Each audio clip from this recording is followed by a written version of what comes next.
Глобальные тренды развития пчеловодства обсудили в Уфе в рамках международного онлайн-симпозиума. Обсудим главные заявления прямо сейчас в программе интервью в эфире главного телеканала Республики. Сегодня с нами Марат Хасанов, руководитель межрегионального центра «Алтын-Салок». Марат Вафиевич, здравствуйте. Здравствуйте. На ваш взгляд, какие главные заявления прозвучали? Самое главное заявление озвучила Республика. И это заявление заключается в том, что в онлайн-симпозиуме приняло участие участников из 124 стран мира. О чем это говорит? Это говорит об огромном интересе пчеловодов всего мира к Апимондии, которая должна пройти в Республике в следующем году. И самое главное заявление было, это активность пчеловодов Российской Федерации и Башкортостана. То есть, чтобы вы понимали, было около 22 спикеров с Российской Федерации и из Башкортостана, и 22 спикера из зарубежных стран, из 17 зарубежных стран. То есть это ведущие крупнейшие страны в области пчеловодства: Соединенные Штаты, это Австралия, это Словакия. Почему она относится к крупным, да, я ее отношу, потому что там очень активно идет воспроизводство племенного материала маточного. То есть принимали участие и ученые, например, США это Гарвардский университет, то есть ведущие университеты. И наполнение было очень интересным, содержательным. От генетики пчелы до развития сельских территорий, от заболеваемости до фальсификации медов. То есть полный спектр был обсуждения. И параллельно очень активно приняли участие в заявках. То есть мы совместно еще параллельно с симпозиумом организовали онлайн-выставку. И также со всех стран мира, регионов Российской Федерации, очень активно наши пчеловоды Башкортостана приняли участие. И порядка 60 стендов онлайн. И они будут, кстати, находиться в этом режиме доступе онлайн с сайта Апимондии фактически целый год, до начала Апимондии в следующем году. Поэтому со всего мира участники могут зайти, посмотреть записи этих выступлений, посмотреть материалы, зайти на выставку и посмотреть, что предлагают на выставке участники выставки. То есть мы рассчитываем на то, что со всего мира, когда в следующем году они к нам приедут, они уже приедут, ознакомившись, что мы предлагаем, какие уникальные продукты у нас есть, и они будут приезжать уже напрямую, скажем так, к нашим пчеловодам. Глобальные тренды развития пчеловодства, в чем они заключаются?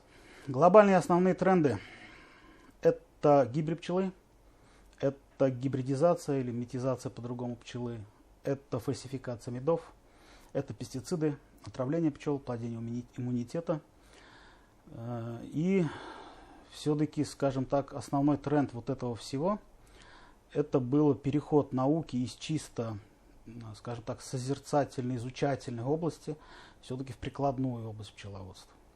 Есть ли консолидированное мнение у представителей 124 стран, что делать? Да, кстати, это было очень интересно, знаете, очень приятный такой момент, когда все разговаривали на английском языке, иностранцы, наши на русском. В головах у каждого представителя своего народа, нации, да, он думает на своем языке. Но говорили все вот в этот раз на одном языке, пчеловодческом. Вот это было очень приятно, очень волнительно, потому что все, когда обсуждали какие-то те или иные проблемы, не было, скажем так, кто в лес, кто по дрова, такого не было, да, все обсуждали и наоборот дополняли друг друга. И я, например, для себя сделал такой вывод, что я полностью мероприятие, я участвовал в нем, я его смотрел внимательно, выступления, и я буду еще в дальнейшем, вот в течение года разбирать по кирпичику все эти выступления, потому что там столько интересного материала, который можно использовать и в работе, и в науке, поэтому это было классно. Вы уже отметили, что гибель пчел обсуждалась, ну вот одной из ключевых стала эта тема, да, и суть в том, что аграрии, когда обрабатывают от различных вредителей свои поля, то в это время гибнет пчела. Вот что предлагается сделать? Где найти баланс, где найти решение? В каждой стране своя ситуация. То есть в каких-то странах пестициды используются, скажем так, более легкие, да, то есть самого легкого класса опасности, который не приносит прямой ущерб пчеле. В каких-то странах какие-то аграрии используют наиболее дешевые, наиболее убийственные. Это, кстати, те 4 класса опасности ниже, которые наносят наибольший вред пчеле. Где-то падеж пчел происходит не из-за пестицидов, а из заболеваемости. То есть, чтобы вы понимали, в южных регионах, в южных странах очень остро стоит, скажем так, эпидемия даже среди пчел. И там сжигают даже пасеки, чтобы не дать ее распространению. То есть, если брать по нам, то, например, наш суровый климат, он как бы является фактически буфером. Но в связи с тем, что переход температуры у нас уже нестабильный, эта заболеваемость начинает приходить к нам. Марат Вафиевич, вот еще я знаю, что Алтын-Салок занимается обменом научных работ вместе с учеными, да, вот какие последние данные, ну, в других сферах еще есть, не только по гибели пчел? Сейчас мы презентовали на весь мир, и, кстати, мы первые, наверное, в Российской Федерации, презентовали нашу работу, которую ведет Минсельхозреспублики. Мы это по, скажем так, территориальному зонированию, то есть породному территориальному зонированию в искусственно созданных зонах территориального зонирования на основе воспроизводства и селекции пчелы. То есть планово к этому никто не подходил. И мы сейчас первые. И мы показали там ту динамику улучшения частоты породности нашей пчелы, которую мы ведем. В Европе она считается одной из самых лучших. Вот это данные Минсельхоза Башкортостана. Те показатели, которые у нас, они у них пока недостижимы, даже я бы сказал. Угу. И, например, буквально недавно мы начали контактировать, например, с Академией наук Беларуси. И наши ученые, белорусские, мы сейчас договариваемся о том, чтобы обмениваться методиками ДНК-анализа частоты породности, обмениваться племенным материалом, чтобы посмотреть. Потому что они говорят, что-то нам мало верится, что такая уникальная пчела чистая могла сохраниться. Мы говорим, без проблем, готовы обмениваться, готовы взаимодействовать, давайте. И сейчас мы взаимодействовать начали с международной организацией по сохранению темной лесной пчелы.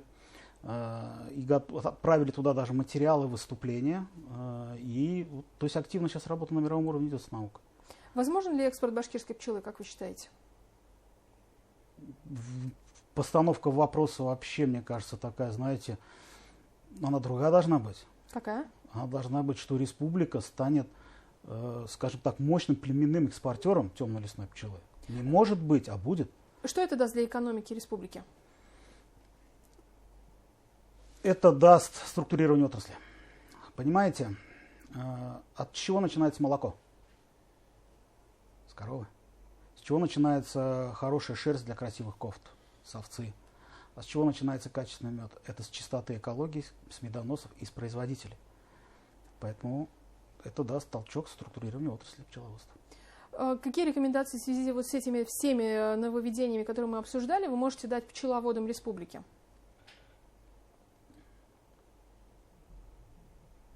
Давайте вместе развивать отрасль и поднимать ее. Каким образом это нужно делать? Объединившись. Что даст это объединение?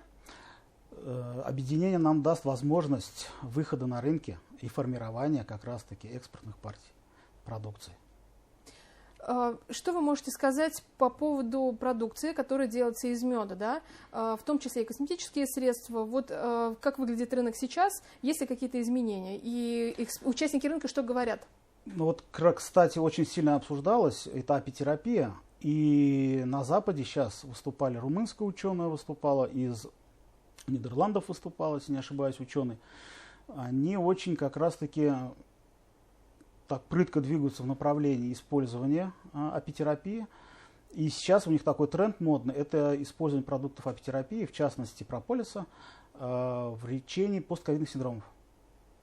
И они показывают, что они добиваются каких-то результатов. Другие ученые, вот, кстати, с Нидерландов он показывал очень интересную тему, это использование продукта, то есть полученного на основе меда, при лечении незаживающих ран, открытых при диабетах.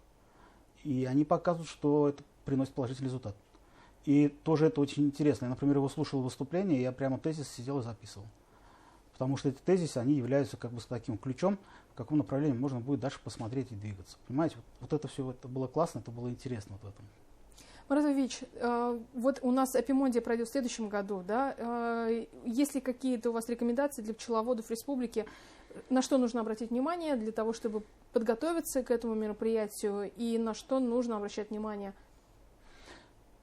Пчеловодам нужно обращать внимание, в первую очередь, я считаю, на то, чтобы они подготовили к Апимондии какие-то свои уникальные продукты. Чтобы вы понимали, это вот если брать даже простой мед, в каждом районе республики он по-своему уникален. Потому что в каждом районе республики существует какой-то уникальный набор медоносов, какие-то уникальные, они отличаются по, скажем, структуре погодных условий, да, температурного режима. Поэтому находить уникальность.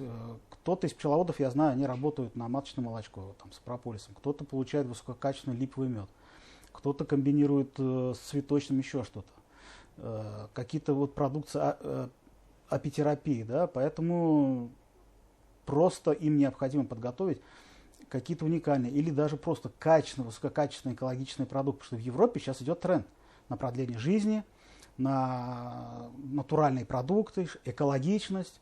Так у нас вся республика, в основном, где добывается мед, это предгорье Урала, вся эта зона, она вся экологическая фактически. То есть мы можем, в Европе очень тяжело получить экологичный мед, у них эта экология осталась так маленькими пятачками. А у нас большая часть экологически чистая, особо охраняемая природная территория, понимаете? То есть мы должны соответствовать тренду. Тренд есть на долголетие, есть. Есть на уникальные чистые, экологически чистые продукты. У нас это все есть, продукт есть, экологичность есть. То есть мы должны это все подготовить, красиво упаковать и просто продать на Апимоде, найти клиентов.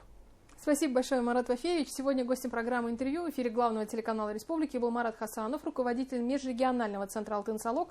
И мы обсуждали главные заявления международного онлайн-симпозиума «Главные тренды развития пчеловодства». Не переключайтесь, оставайтесь вместе с нами.